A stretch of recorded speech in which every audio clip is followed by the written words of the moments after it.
say, great chairman, really. It takes a great chairman, right? You know what I say about Montgomery County? I did start out in Montgomery County as a state senator representing just Cheltenham. And I want you to know, no one would believe it today that Cheltenham was actually dominated by Republicans at one point. And when I first came in, there were Democrats who had never seen a victory. And they just never seen it. Now, we can't get a Republican to run in Cheltenham. Where are they? They all disappeared. It's fantastic. But we've seen that spread to it's Abington. Look, we're still fighting Abington. Actually, our own local council as well. We want to fix that. But we have made a change, and we've changed obviously in the judges. So Nancy, good luck. You can do this, really. And how can you not vote for Bill Clinton? I mean, we can do this, but really changing registration is where it began, and it started. That's where you've been focused, getting people to understand that not only the candidates are right on the positions, but that people in Delaware County do not have to register as a Republican to get services or to, really feel like they're engaged. To really be engaged, to stand up for what we believe in. Our values are the right values, priorities are the right values. It's what the voters want. They are particularly aggravated right now, which is why this is a moment. And look, you have to know this, but there's a federal level where even Republicans are saying, how did their party get taken over by this right wing of the party, a part of the party that does not want to govern? Yes. They don't want to govern. Shutting down government was a win for them. Not paying working people was a win for them. Not possibly defaulting on the full faith and credit of the United States was a win for them. That's American? That's not who we are. And you have to, sometimes rhetoric gets pretty heated in campaigns, but you have to understand what governing means to people and people's lives. And it starts at the local level. It certainly is the county level.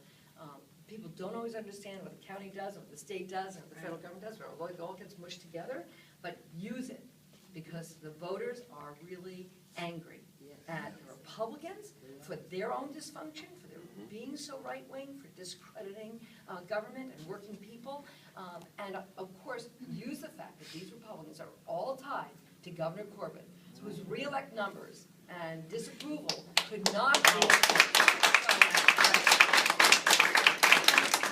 For him to stand up, and this is what was just in the news this morning, Governor Corbett's going to stand up and he's going to say he's going to create every job that was created in. He's not going to take any responsibility for the ones that got lost. That somehow those numbers don't count.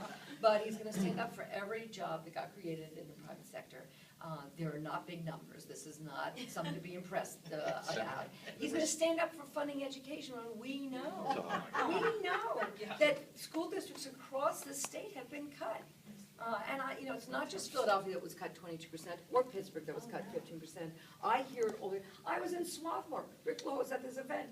And when the school board members came up to me and said, we are struggling in Swarthmore. I mean, this is cutting across all districts. Property taxes are going up. People are angry about that. This is schools, test scores are going down. We are moving in the wrong direction. Well, use it. They're all connected. These corporate folks, all these Republicans, they think they're more American than we are. You go out there and you tell them who has stood up and voting right. They're using lies against Nancy. That's an outrage, against, just whether we have qualified judges. It is just outrageous. So they're willing to lie. We're not. But we have truth on our side. So this is a good thing, right? So we don't have to lie. Get out there and talk about the fact that that your candidates will care about people. They want to be able to stand up for what our priorities are, what our constituents' priorities are, and win this race. I mean, win all of these races. I mean, we'd love to see it happen, and then there's a bit of a domino effect when it happens. Next year, we can really, once you start to, people have to believe we can win, and that's one of the things you have to convince all those Democrats to get out to vote, and tell them that we have the voting advantage. Look, statewide, we have 1 million more Democrats.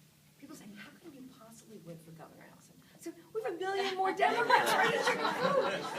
This is, don't worry about the Republican who's never going to vote for me or any other Democrat. If we can get out all the Democrats and we get independents and we can get right-minded Republicans who understand and love this country and love our communities, we can win. This is not, that's what you have to say too. You say, why should I come out and vote? You say, because we can win. And Bill's right. We can win this, and we should minorities, and because we have better numbers. You know, that's what it takes to win elections. So go out there and win these elections.